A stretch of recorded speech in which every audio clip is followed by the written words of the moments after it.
Assalamualaikum warahmatullahi wabarakatuh. Waalaikumsalam warahmatullahi wabarakatuh.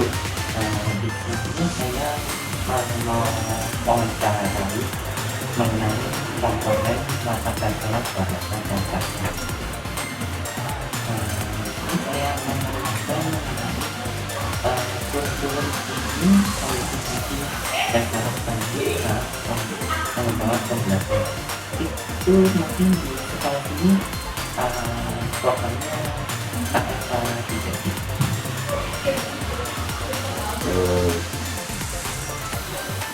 Program yang dimaksud program apa, Mas?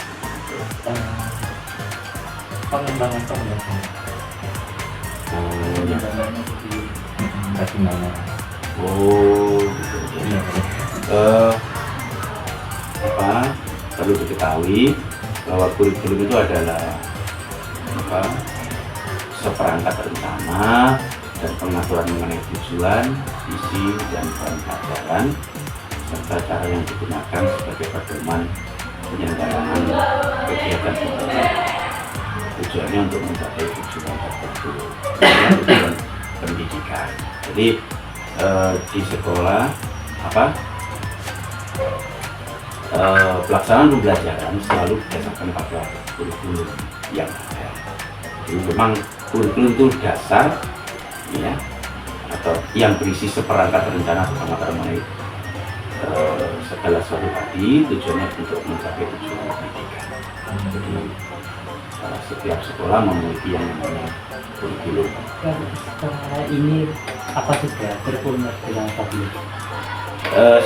SDN Terjagung mulai tahun 2023 sudah melaksanakan kurikulum merdeka mulai dari kelas 1 dan kelas 4.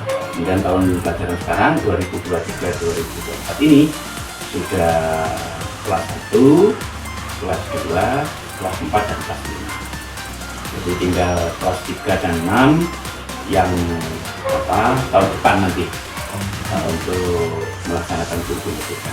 Jadi tahun depan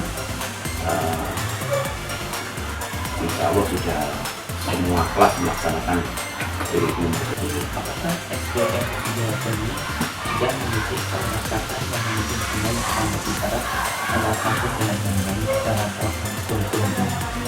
Oh iya, SDN Terjagung ini kan, SDN Terjagung Kecamatan Ploso.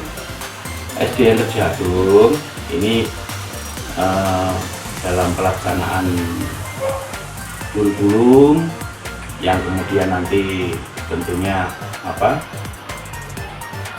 berimbas pada segala sesuatu kegiatan, ya Mas, itu kita senantiasa antara guru kelas yang satu dengan kelas yang lain itu senantiasa berhubungan, senantiasa berkomunikasi, karena memang salah satu keberhasilan itu ditentukan adanya komunikasi. Jadi antar kelas 1, kelas 2 sampai kelas 6 harus senantiasa menjalin komunikasi yang baik Bapak Ibu gurunya untuk mencapai tujuan sekolah, untuk mencapai tujuan pembelajaran. Oke, itu. Ini di SDN Lojagung ini sudah memiliki kedudukan kurikulum dan pendidikan dan pembelajaran.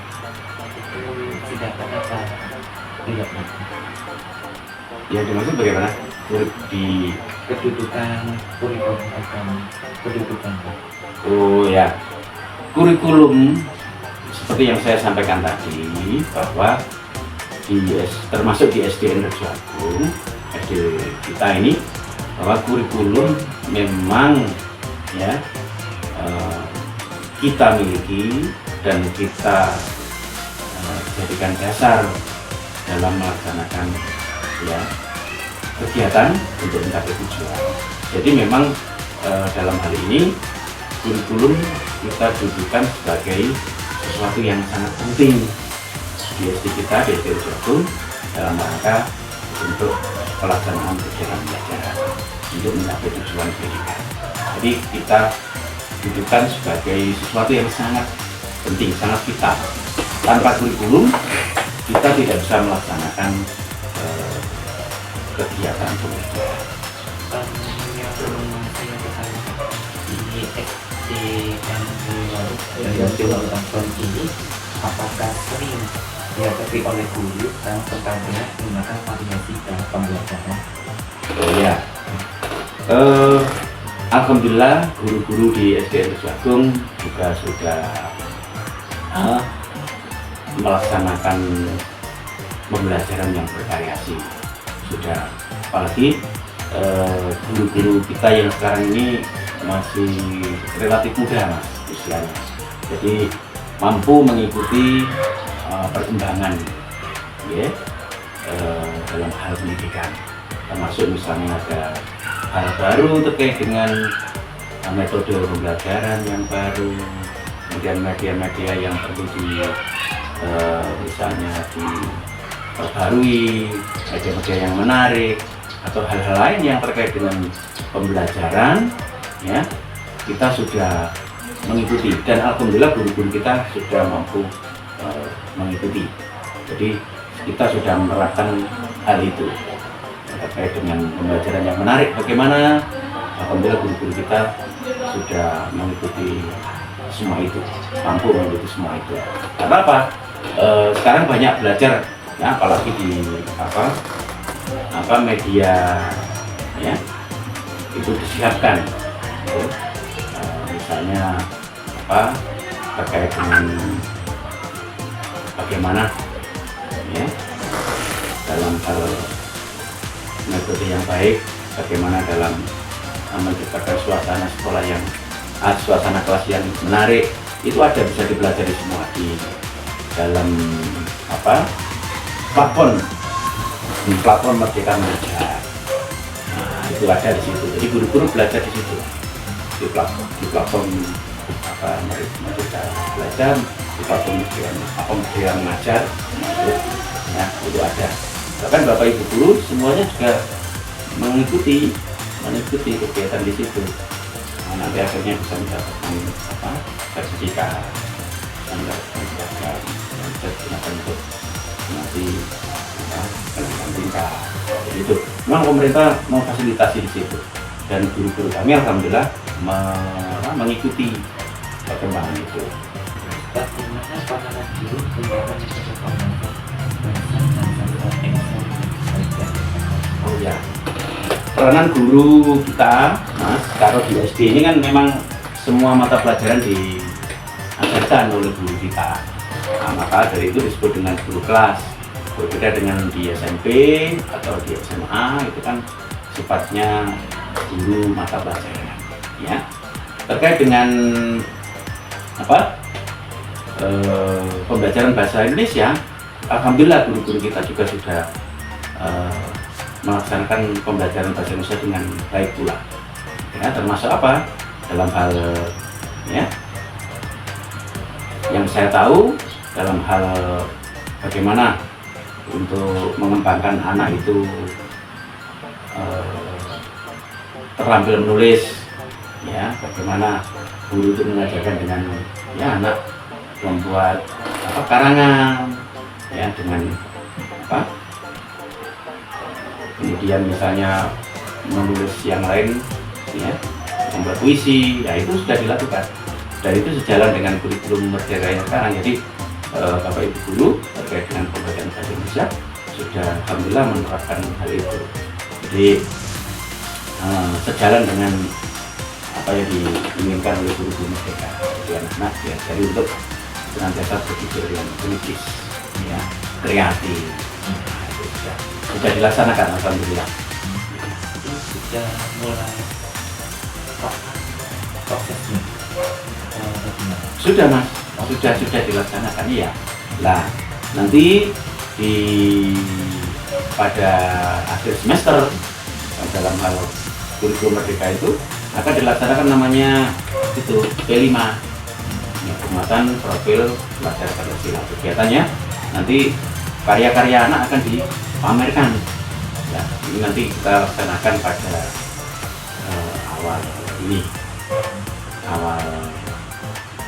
semester 2 ya, akan kita laksanakan pada akhir semester baik, tetapi karena banyaknya kegiatan yang dihadapi oleh sekolah, akhirnya kita geser, nanti setelah libur kita laksanakan itu gelar karya namanya.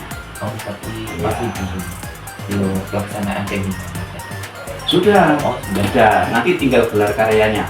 Pelaksanaan P5-nya sudah, tapi gelar karyanya apa saja karya anak-anak itu nanti kita laksanakan pada ya sekitar tanggal selesai liburnya. selesai liburan awal Januari lah. Itu memang itu karena situasi dan kondisi.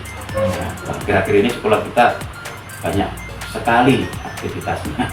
Jadi ada akreditasi penilaian dari Surabaya, kita mewakili lomba sekolah sehat dari kabupaten.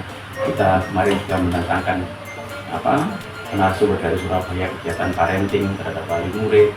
Banyak sekali Mas kemarin kita. Ya, oleh karena itu kemudian sekarang ini waktunya mengisi rapot ya. Ini pun rapot nanti kita sampaikan setelah itu karena tidak itu waktunya yang tidak cukup. Jadi minggu ini dari Selasa kemarin kita baru selesai Sumati. Nah, karena pertimbangan waktu itu akhirnya termasuk juga gelar karya nanti kita laksanakan di awal Mas. Soal kurikulum ya, kan sebelumnya tadi sebelah itu sekarang itu kurikulum merdeka. Nah, perbedaan antara keduanya itu seperti apa dan apakah ada masalah dalam perubahan ini, apakah ada masalah ya? Nah begini, tuh ini pertanyaan yang bagus sekali. Jadi kurikulum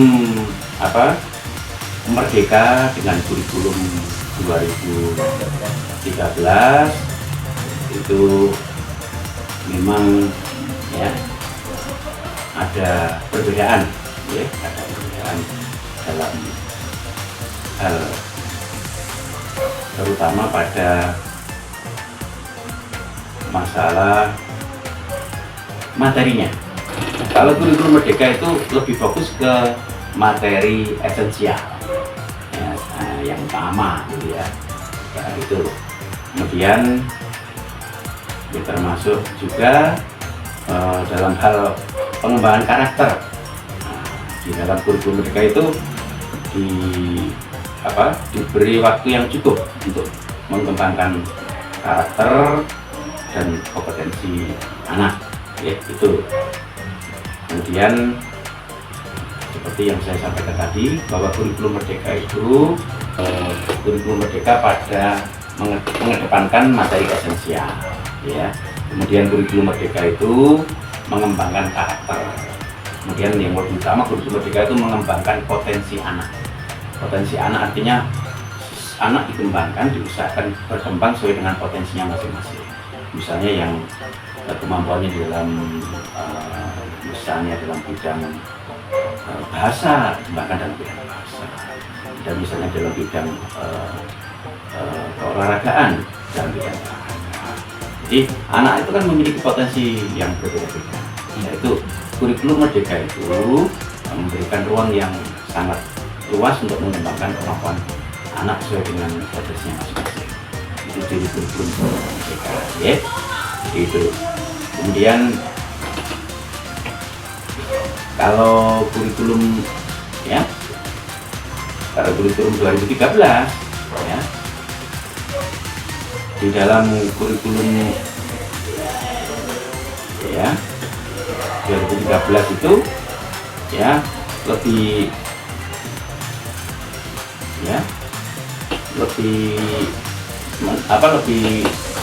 ke itu kurikulum 13 itu.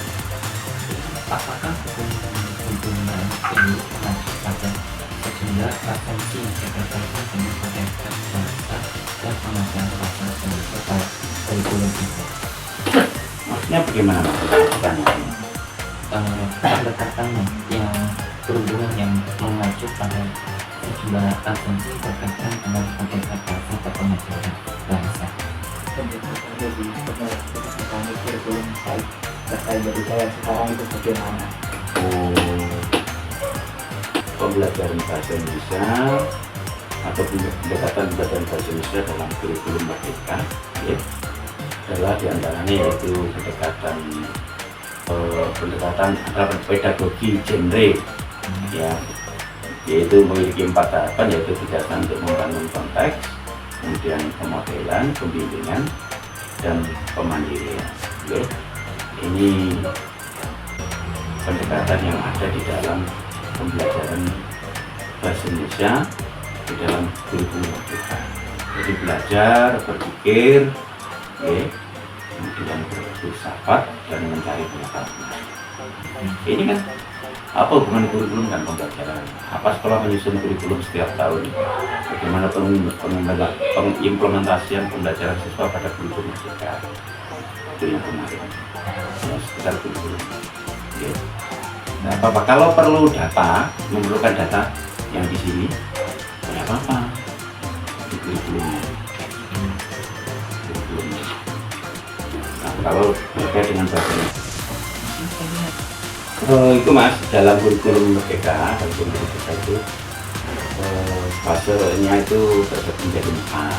Fase A yaitu kelas 1, kelas 2, fase B, kelas 3, kelas A. Ya, di fase C kelas 5, kelas 6, kemudian fase D kelas 7, 8, 9 sampai itu fase D. Fase E kelas 10 SMA, fase F kelas 11 dan 12 SMA. Jadi kalau di SD itu fase A, fase B, dan fase C. Jadi berdasarkan kelas nanti juga berbeda apa materinya, CP-nya berbeda. Seperti itu. Jadi untuk memudahkan ya kelas 1, kelas 2 itu kelas A, 3, 4 kelas B, 5, 6 kelas D. Dalam tingkatan kelas itu berbeda-beda dalam proses pembelajaran Materinya, ya materinya berbeda. Materinya berbeda.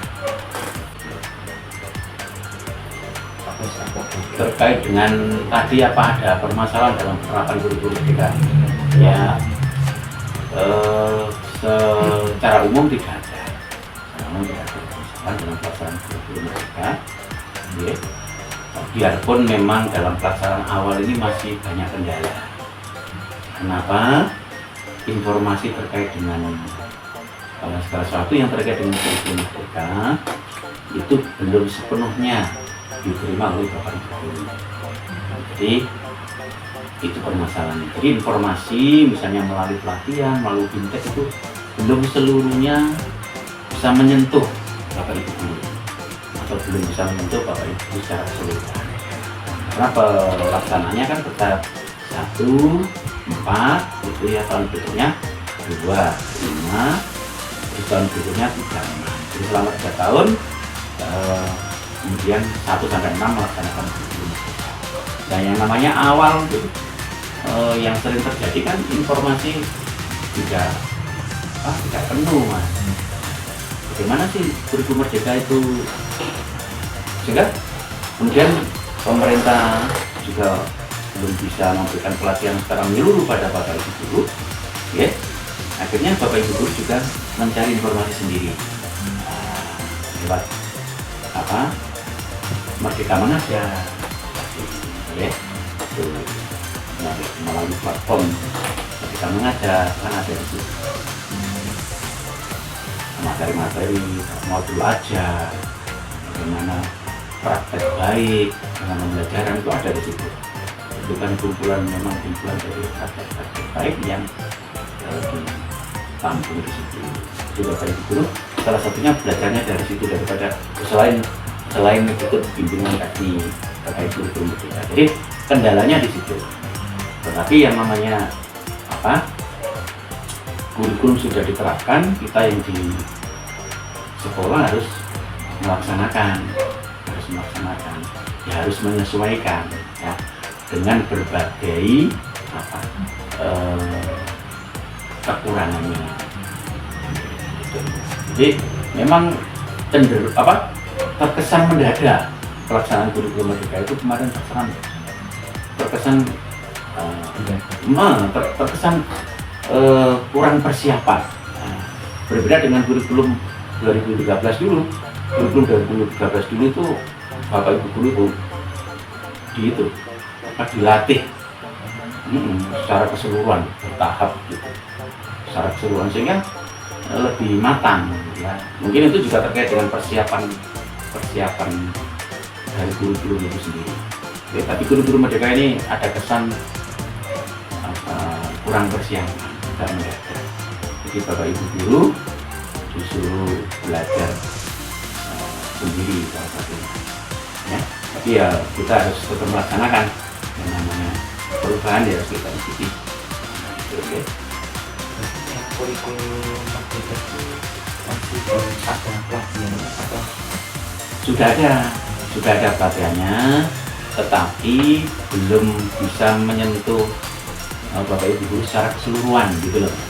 Nah, kemudian dari itu tadi makanya Bapak Ibu guru mencari informasi sendiri, bisa melalui platform Merdeka Belajar dari internet itu. Nah itu buka yang gambarnya kesimpulannya itu, nah itu ada banyak materi di situ. Ya ini seperti ini, Merdeka Mengajar. Nah seperti ini. Jadi kan banyak informasi.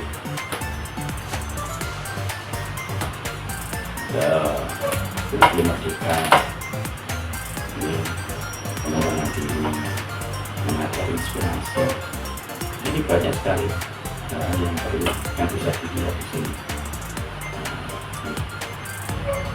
Ini praktek-praktek baik yang dikirim oleh Bapak Ibu guru ke Indonesia, ya, yang bersedia ngirim dikirim di sini, bisa menjadi inspirasi bagi guru yang lain. apakah program kurikulum merdeka bisa ada beberapa bagian dari program ini? Dari pelaksanaan di SD sini ya, dalam hal pelaksanaan kurikulum merdeka, alhamdulillah tidak ada mas, tidak ada, alhamdulillah tidak ada. Tetapi memang secara umum, ya, secara umum kurikulum merdeka itu tadi, seperti yang saya sampaikan tadi, bahwa ya, kelebihannya kurikulum merdeka itu mengembangkan anak sesuai dengan potensinya. Jadi saya bisa mengembangkan karakter anak, ya. Jadi kemudian juga lebih sederhana, ya, pembelajarannya menyenangkan, ya, mengembangkan potensi anak, mengembangkan karakter anak, ya, kemudian menyenangkan, ya. Juga ada unsur komunikatif dalam kurikulum merdeka itu, ya. Yang namanya kurikulum merdeka kan memang sumbernya dari mana saja, kalau bisa digunakan ya bisa digunakan, ya. Itu.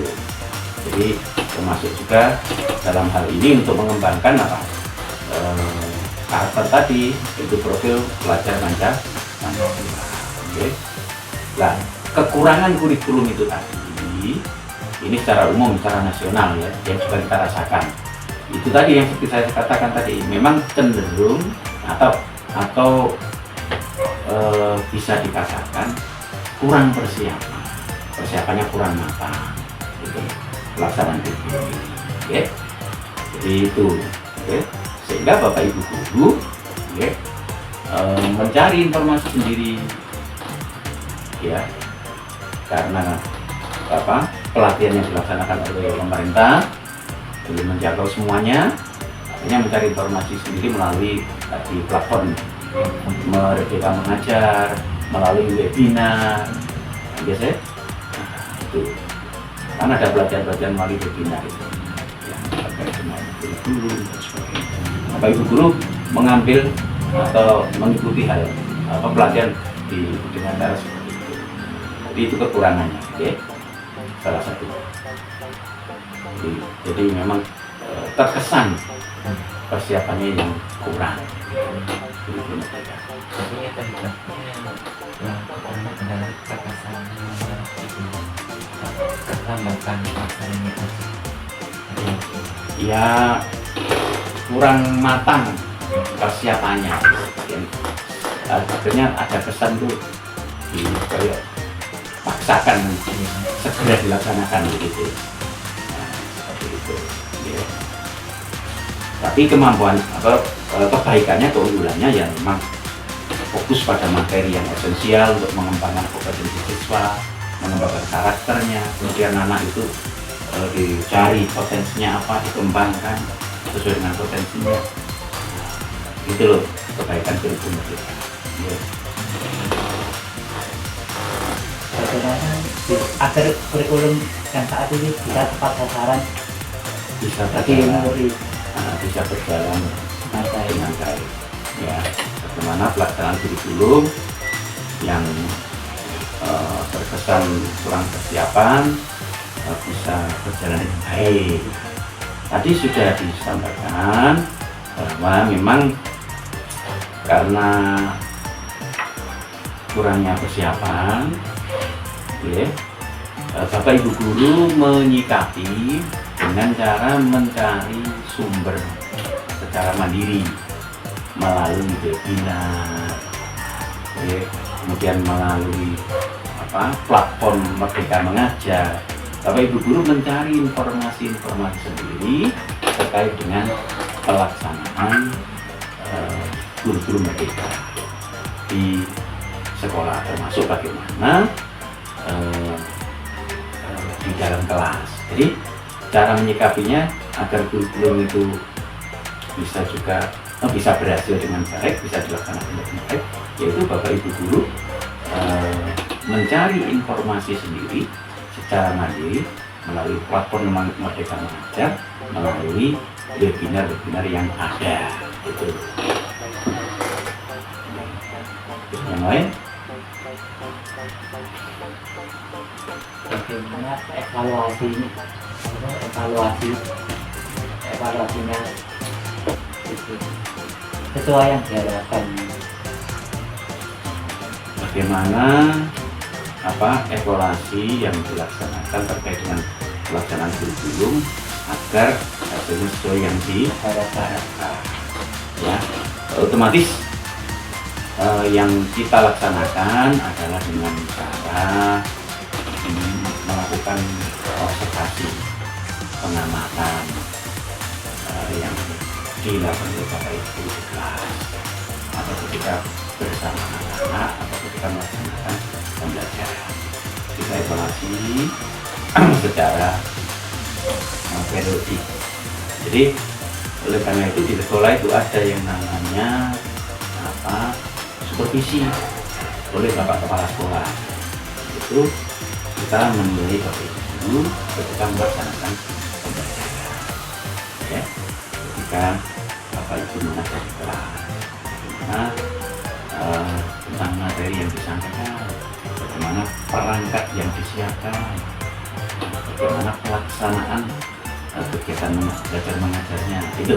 Itu termasuk salah satu cara untuk menilai, mengevaluasi bagaimana efektif atau tidak pelaksanaan dari kurikulum Merdeka tersebut. Jadi dilakukan supervisi, dilakukan penilaian, ya, itu terhadap pembelajaran di kelas.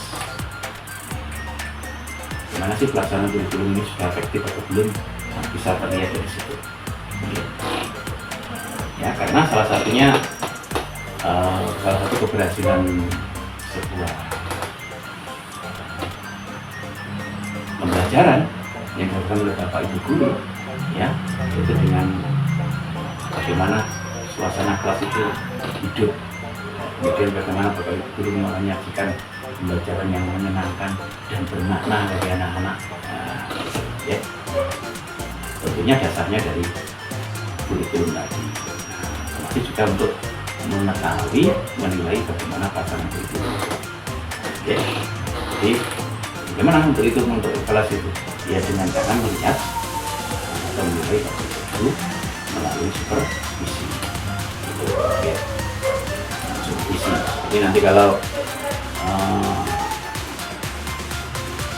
Mas ini sudah terjun ke sekolah menjadi guru, nanti pantau yang supervisi. Nanti paling juga ada nanti materi supervisi di kampus nanti juga kuliah supervisi itu ada. Ya. Itu peranan efektif pada pembelajaran untuk itu bagaimana? Tentang itu pelaksanaan pembelajaran sesuai kurikulum merdeka gitu ya. Ya, yang seperti yang saya sampaikan tadi. Jadi intinya menyenangkan, kemudian pembelajaran itu mengembangkan potensi anak, ya. Kemudian mengembangkan karakter. Jadi Bapak Ibu guru harus mengembangkan karakter anak-anak. Karena apa? Di situ ada proses baca Pancasila yang harus dikembangkan. Ya, tidak segan-segan untuk anak-anak yang baik. Ya, potensinya dilihat, potensinya anak itu apa, dikembangkan. Makanya pembelajarannya namanya pembelajaran berdiferensiasi.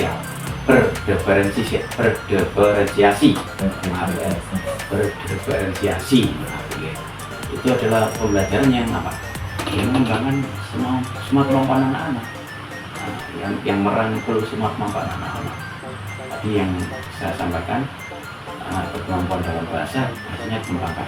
Pintar nulis, pintar nulis supaya jadi pengarang atau supaya menjadi penulis. Ini pintar dalam hal suara, tarik suara, kembangkan. Itu kita ketahui dalam pembelajaran.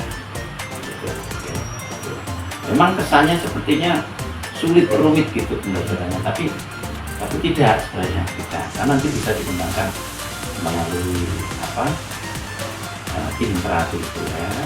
Dalam pembelajaran juga bisa melalui ekstrakurikuler. Jadi kurikulum merdeka yang memiliki esensi seperti tadi, mengembangkan potensi anak, tidak hanya dikembangkan di dalam pembelajaran ketika pembelajaran namanya intrakurikuler, tapi bisa dikembangkan melalui kegiatan kurikuler, ekstrakurikuler. Atau kurikulernya apa? Kurikulernya ya P5 tadi. Ya, itu penguatan profil pelajar Pancasila. Seperti anak itu diajak melakukan kegiatan membuat sesuatu yang berguna bagi dirinya, bagi lingkungannya. Terus nanti kalau pada ujungnya dibuat dasar. Ya kan, anak kan bisa misalnya membuat tempat kunci dari kardus bekas, kemudian dilapisi yang baik, itu kita masuk kegiatan dalam mengembangkan potensi anak. Oke. Selain mengembangkan, kalau dari kardus bekas, selain itu juga ada nilai pemanfaatan sampah. Itu juga ada dalam kurikulum merdeka, pemanfaatan sampah. Terus ekstrakurikuler, anak ini pintar dalam hal kemampuan fisiknya itu luar biasa dalam hal bermain bola voli, bermain futsal, dikembangkan melalui ekstrakurikuler. Di sini itu 10 ada 10 kegiatan ekstra di sini. Semua berjalan, ya. Semuanya berjalan. Ada kegiatan drum band, kemudian ada menggambar, ekstra menggambar, kemudian ada ekstra karawitan, kemudian ada pencak silat, kemudian ada komputer, kemudian ada banjari, kemudian ada ekstra kiroah, kemudian ada lagi ya yang belum berapa saja ya. Terus ada 10 pokoknya, intinya ada 10 ya gitu. Jadi itu juga salah satu cara untuk mengembangkan potensi anak ya. Kalau surat ini nanti di babak dunia tidak apa-apa ya. Nah, biar saya cek nanti apa biar saya cek.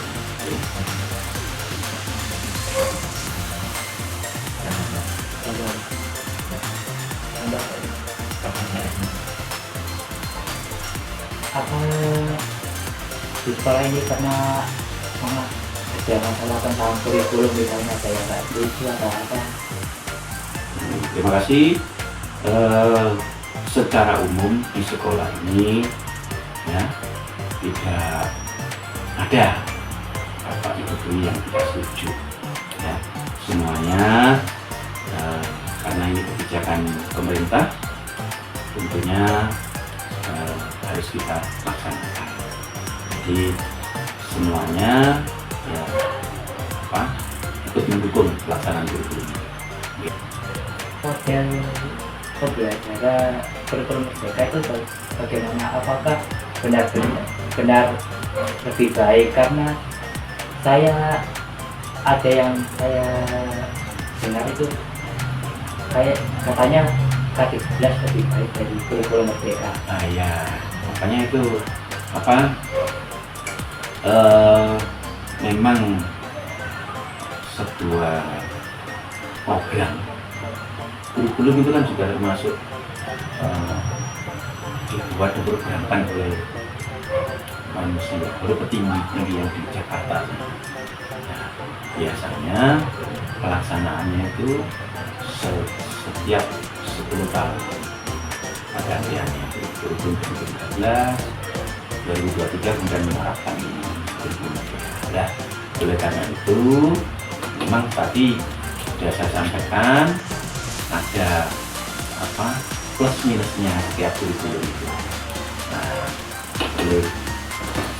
Nah, karena itu kalau misalnya ada dari ibu satu dua orang atau berapa yang menyatakan lebih baik kurikulum 2013 daripada kurikulum merdeka, yaitu kita anggap sebuah pelajaran. Itu tadi karena produk dari manusia pasti ada kelemahan dengan sudut pandang orang yang berbeda. Nah, tetapi karena ini sebuah kebijakan dari pemerintah, kita yang di bawah di sekolah sebagai pelaksana ya mau tidak mau harus melaksanakan, mengikuti. Ya, itu loh, itu dilemanya. Karena itu ya itu tadi kita anggap sebuah pelajaran kalau dia menyatakan seperti itu. Tapi ada juga yang orang getol dengan kurikulum merdeka, misalnya orangnya sebagai penggerak kurikulum merdeka yang mengatakan kurikulum merdeka lebih bagus dari kurikulum 2013. Ya, kalau kurikulum 2013 kan memang berupa tema. Berupa tema misalnya berupa kewirausahaan, globalisasi. Nah, di situ ya di tema itu akan ada materi PKN bahasa Indonesia. Ya, kemudian ada lagi IPA, IPS menjadi satu. Nah, dia disatukan dalam sebuah tema. Ya. Jadi, sedangkan kurikulum merdeka itu sudah kembali lagi pada apa? Mata pelajaran. Kembali pada mata pelajaran. Jadi ada PKN sendiri, bahasa Indonesia sendiri, matematika sendiri, IPA sendiri. IPA itu dijadikan satu dengan ilmu sosial, menjadi IPAS, ilmu pengetahuan alam dan sosial. Nah, itu. Jadi kalau ada orang yang menafsirkan itu tadi lebih baik masih lebih baik kurikulum 2013. Ya, saja. Pendapat orang berbeda-beda.